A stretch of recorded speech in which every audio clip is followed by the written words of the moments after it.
Hey everybody, today we're going to talk about section 1.2, visualizing and graphing data. The first thing we're going to talk about is one variable data. So one variable data is one-dimensional because it only has one piece of data. An example of this would be like test scores without names. So if you had test scores with names, you would have two variable data, but without the names, the only thing that matters is the score. So that's one-dimensional. You can represent that on one number line. Some things that we care about when it comes to one variable data. We care about the maximum. It's the largest number of the set. We care about the minimum, which is the smallest number of the set. We care about the mean. The mean is the average of the numbers. How do you calculate that? You sum up all of the data points and then divide by the number of them. In this case, we have 1, 2, 3, 4, 5, 6. We have 6 total data points, so we'd add them up and divide by 6. To find the median, it's the middle number of the set if it's odd. So if you have an odd set of data, in this case we don't, we have an even set, but if you have an odd set of data, the median is the middle number. But it's the average of the two middle numbers in an even set. So in our case we have an even set, so we're going to take the average of the middle two numbers. Part A tells us to plot these temperatures on a number line. So just plotting these real quick. You would start with -12, -8, -4, 9, 18, 21. Once they're plotted, then you can go through and find the maximum and minimum of these temperatures. Well, the maximum is going to be the biggest number, so 21 is our max. Our min is going to be -12, that's our smallest. Let's go ahead and find the mean. So if I want to find the mean, I'll go to my calculator and I'm going to add up all of the numbers. So let's start here and we'll go -12 plus -8 plus -4 plus 9 plus 18 plus 21. So we sum them all up and then we're going to divide them by the number of them, which is 6, and you end up with a mean of 4. So that's our mean. And now we want to find the median. Well, the middle numbers are 4 and 9. So I'm going to take -4 and add 9, which will give me 5. And now I need to take the average of that, so I take 5 and divide it by 2. 5 divided by 2 is 2.5. So the median is 2.5. So with one variable data, the four things that we typically worry about are maximum, minimum, mean, and median. We do worry about mode at times. Mode is just the number of occurrences, but it's not as important as some of these other ones. So two variable data. Two variable data is basically a set of data with two different pieces of information. We've got an independent and then we've got a dependent piece of information. So an example of this would be the average precipitation for Portland, Oregon. What we're comparing here is we're comparing the month with the amount of precipitation. So based on the month, how much precipitation occurs. So if we look down here at the start thing, if X is the month and Y is the precipitation in inches, then the ordered pair XY represents the average amount of precipitation Y during the month X. So what they're basically saying here is the month is the independent variable. And based on the month, that dictates the precipitation. So month is the independent variable, precipitation is the dependent variable. Down here I talk about these. The independent variable is going to be the X values, or also known as the domain. So the domain is the independent variable or the X values. And then for the range, that's what we call this dependent variable here. The dependent variable is known as the range, which is the set of Y values. The other way to talk about this is independent variable is the domain, which is the inputs, and the precipitation in this case is the dependent variable, it's the range, it's the outputs. They will ask you later on about relations, and a relation is just a set of ordered pairs. And in the next example, we'll talk about what a relation is and how to show it. It says write the ordered pair for the month of July here. Well, we know the 7th month is July, So our ordered pair would be 7, 0.5 inches.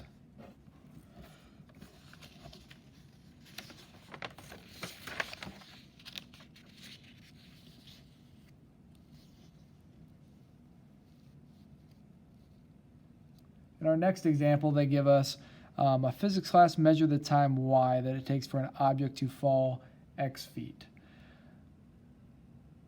So what we're going to do is we're going to take a look at the 4 sets of data points here. It says how far did they fall? The object was dropped twice from each height. You can see 20 feet, 20 feet. That's the 2 drops, 1.2 seconds, 1.1 seconds. And then they dropped it at 40 twice, 1.5, 1.6. It says express the data as a relation of S. So what I want to do when I express the data as a relation of S, remember relation means a set of ordered pairs. Well, we have 4 ordered pairs here. So S is going to equal this set of ordered pairs, 20, 1.2, 20, 1.1, 40, 1.5, and 40, 1.6. So this is what a relation looks like. In your homework, they will ask you to write a relation for a certain set of data. To write the relation, you just write out all the ordered pairs. Then they ask you to find the domain. Domain is going to be the x values. Well, we have 20, 20, 40, 40. I don't need to write all those out. I just need to write down that the domain is 20 and 40. And that the range, because these are all different, I'll write all 4 of those out. So 1.1, 1.2, 1.5, and 1.6.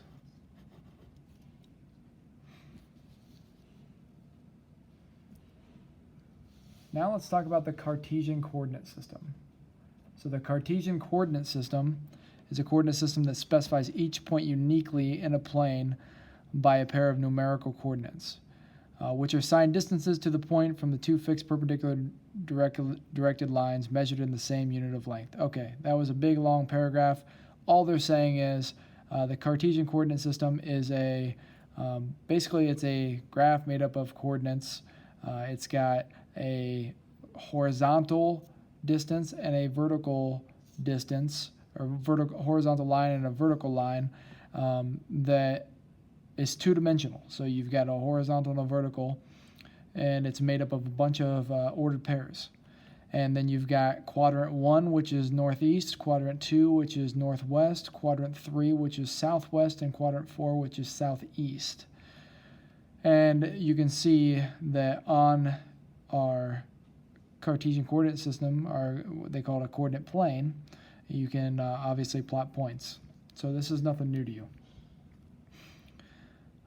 Let's talk about the distance formula. So the distance formula is actually really just like the Pythagorean theorem. They named it the distance formula because they're going to show you how to find the distance between 2 coordinates, x1, y1, and x2, y2, but it's really just the Pythagorean theorem used on 2 ordered pairs. So you can see the distance formula is going to be the square root of the difference in the horizontal distances. So x2 minus x1 is the difference in the horizontal distance squared, plus the distance in the vertical distance squared. So if you remember the Pythagorean theorem, you had the horizontal distance squared plus the vertical distance squared equals the hypotenuse squared. So it's the same idea.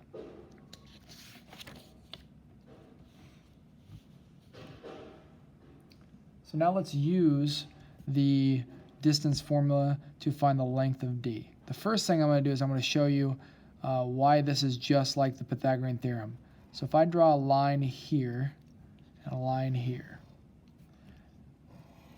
you can see that this line here horizontally runs from -1 to 4. So that distance is 5, and we could count that here, 1, 2, 3, 4, 5. And then if you look at this vertical line, this is going from 3 to -3. We could also count that 1, 2, 3, 4, 5, 6. So this is 6. So if we use the Pythagorean theorem here, we would say, so Pythagorean theorem. We would use a squared plus b squared equals c squared, which gives 6 squared plus 5 squared equals d squared. Take the square root of each side.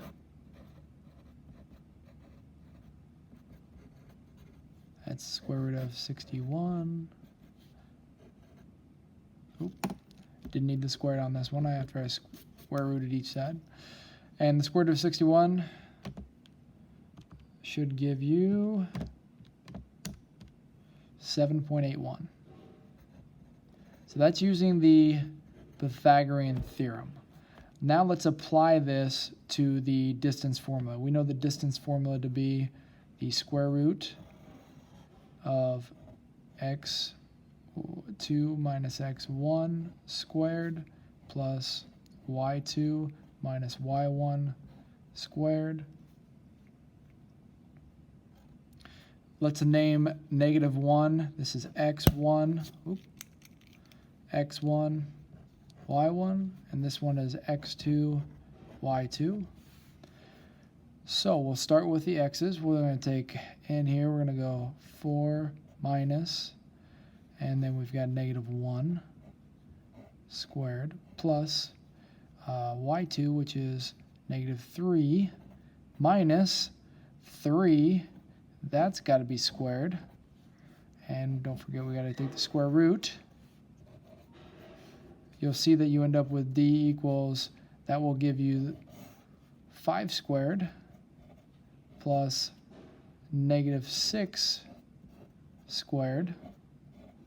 And you can see that we're ending up with the same exact thing that we had right here.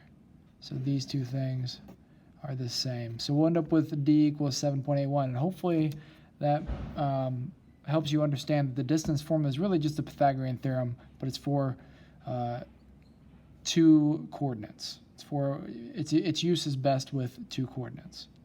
We write in the length here, 7.81. All right, let's go on to the word problem example. Suppose that at noon, car A is traveling south at 20 miles per hour and is located 80 miles north of car B. Car B is traveling east at 40 miles per hour. Let 0, 0 be the initial coordinates of car B in the xy plane, where units are in miles. Plot the location of each car at noon and at 1:30. So we've got 2 cars traveling different directions, and we want to plot the locations at noon and at 1:30. So let's start with it says let 0, 0 be the initial coordinates of car B. So we're going to start with 0, 0.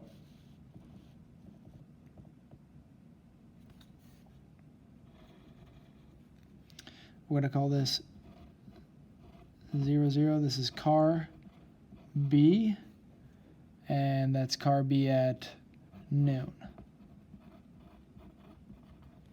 And then, let's see, we're going to go car A is, how far did they say? Oh, is located 80 miles north of car B. So I'm going to assume that each tick mark is 10 miles. So each tick equals 10 miles. And then I'm going to count up 8 of them. 1, 2, 3, 4, 5, 6, 7, 8. So this is car A at noon,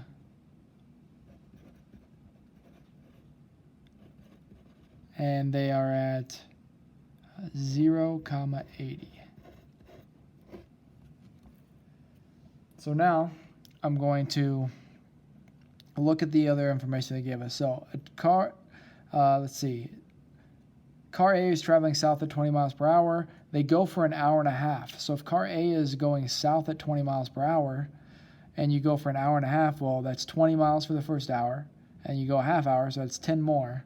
That's a total of 30 miles. So they're going south 1, 2, 3, 30 miles.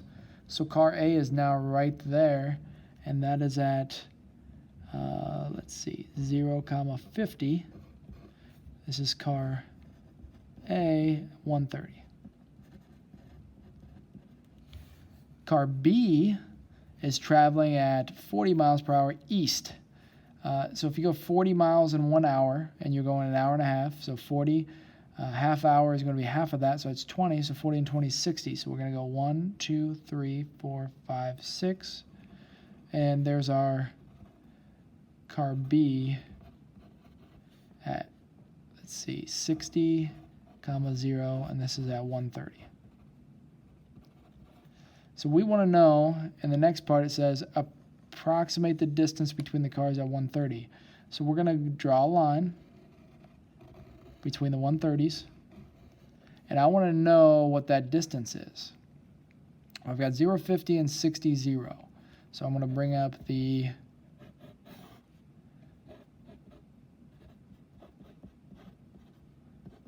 distance formula. And I'm going to, let's just assume that car A is x1 and y1. Car B is x2 and y2. So I'm going to start with the 60 minus, well, that's 0 squared, plus, come back here and I go 0 minus 50. So 0 minus 50 squared. This is obviously going to give you 60 squared plus 50, well, negative 50 squared. And when we do that, we get the square root of 60 squared, 3,600, plus 2,500. So then I put that in the calculator, and that's going to equal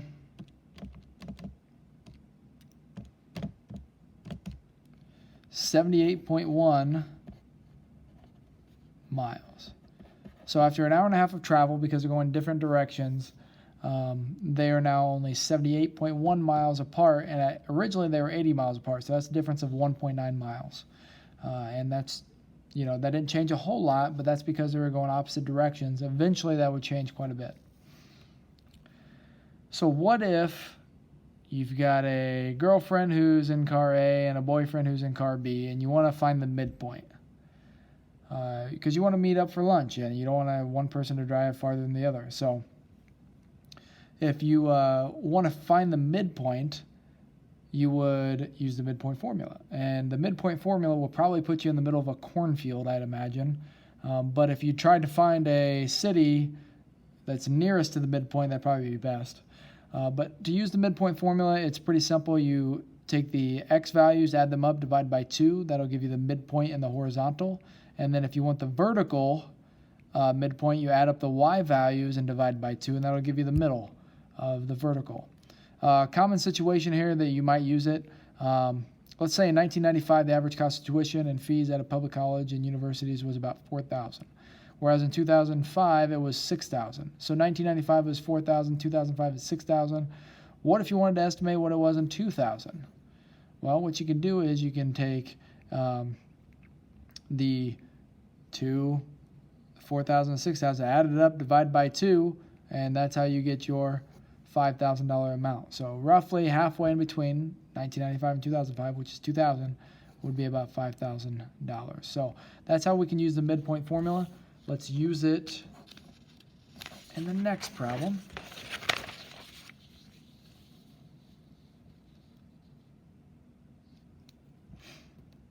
So we've got the midpoint formula. We want to find the midpoint of 6, negative 7, and negative 4 and 6.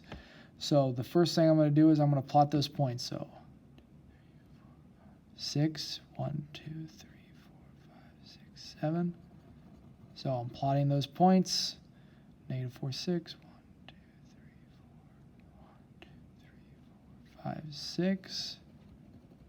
And I want to find the midpoint. So what I do is I say this is x1, this is x2, y1, y2. I take this formula. That will give me, let's see, 6 plus negative 4 over 2, comma,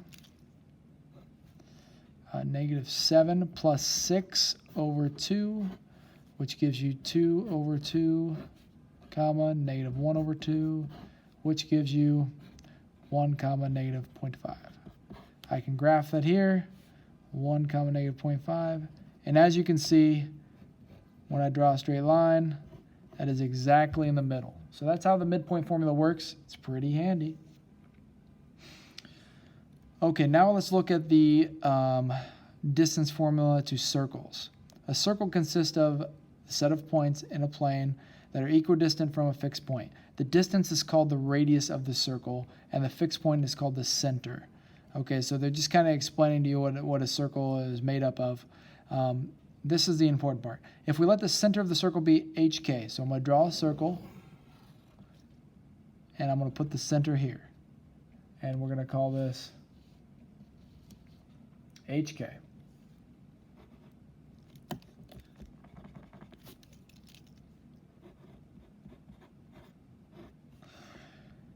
The radius to be R. Well, you know the radius is you can point it anywhere around here, but it's the center to the outside of the circle. We're going to name that R. And you know XY to be any point on the circle. So XY is any point out here. Boom. Now we're going to relate this to the distance formula. So notice you have a straight line. You have 2 coordinates. Well, of course, you can use the distance formula to find R. So that's what they did here. They said, all right, we're going to take x minus h, square it, because that's the difference in the horizontals. And then we're going to take y minus k, and we're going to square it because that's the difference in the verticals. Now, how I drew this, it looks like this is completely horizontal, but that's not always the case. I could have drawn a line here, here, here, and I would have a distance in the vertical, or I would have a vertical distance that I would need to find the difference of. And then when we square root all that, that's got to equal my distance of the line. Well, the distance of the line is r. So this formula here, which is the distance formula, is the correct formula for this circle here and to find the distance of the radius. Well, what happens if I square both sides? When I square this side, the square root goes away. When I square this side, I get r squared. Well, that seems familiar because that's the standard equation of a circle. So technically, the standard equation of a circle is basically the distance formula, because the distance formula is find the distance of a line. Well, in this case, we're finding the distance of the line that is the radius. And so our standard equation for a circle is basically the distance formula. So I think that's pretty cool. Now we have 2 equations here. It says find the center and radius of the circle with the given equation. Graph each circle. So let's find the center and radius first. So if we use this equation here, the question with this one is, where is h and where is k? I see x and y. Where's h and k? Well, what happened is h is 0 and k is 0. So technically this should be x minus 0 squared plus y minus 0 squared equals 9. The only reason they'll write the minus 0 is it's arbitrary. There's no reason to write it. You know, if you subtract 0, you end up with x, and that's how you get the x squared. You subtract 0, you end up with y squared. So really, the center for this circle is at 0, 0.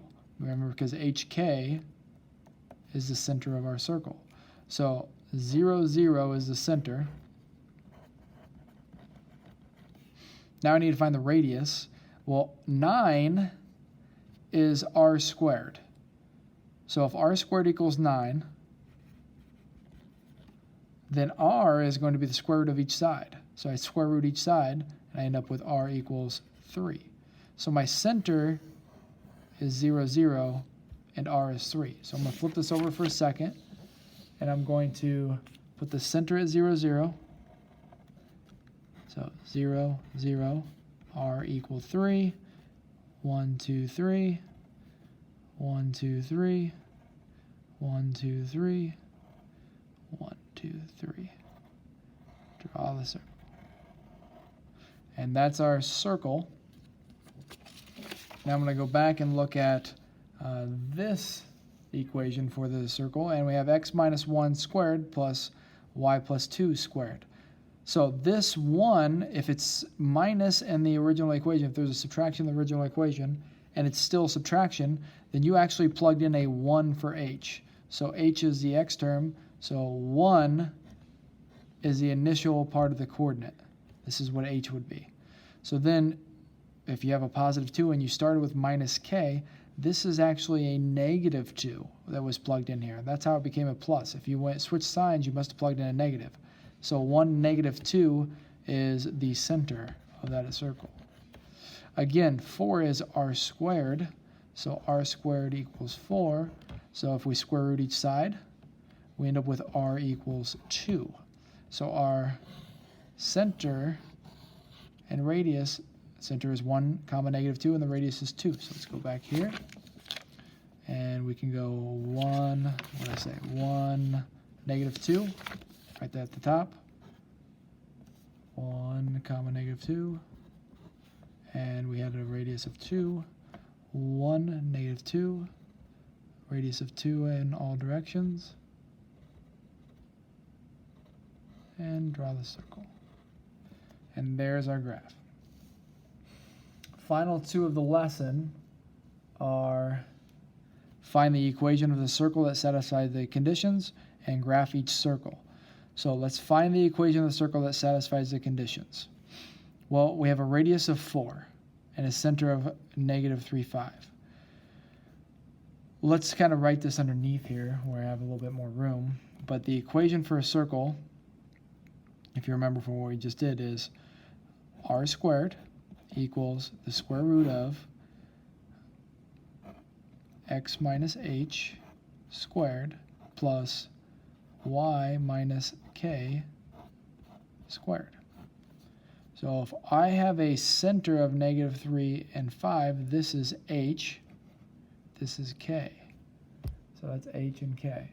So I can take and put h in here, and when I do that, that gives me square root of x minus, when I put in h, that's negative 3, and then plus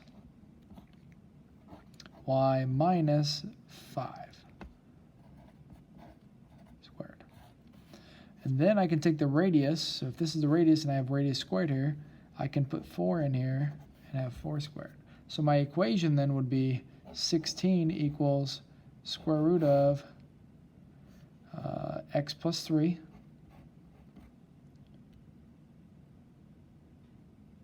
You know what I forgot? This is not square rooted. Whoops. I'm going to erase that square root. That's not the equation. I was getting the distance formula and the equation for a circle mixed up. Sorry, guys. So this should just be like so. Sorry for my mistake. If I confused you, I apologize. But yeah, so this should be the equation there. I'm going to erase the square root as well. And we end up with x plus 3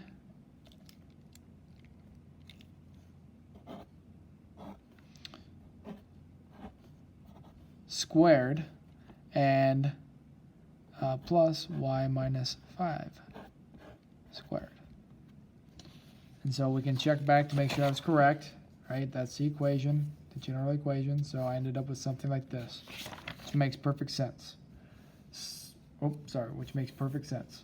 So now it wants me to graph them. Well, if I give in the radius and the center, I could easily do that. So that's negative 3, 1, 2, 3, 1, 2, 3, 4, 5. Radius of 4, 1, 2, 3, 4.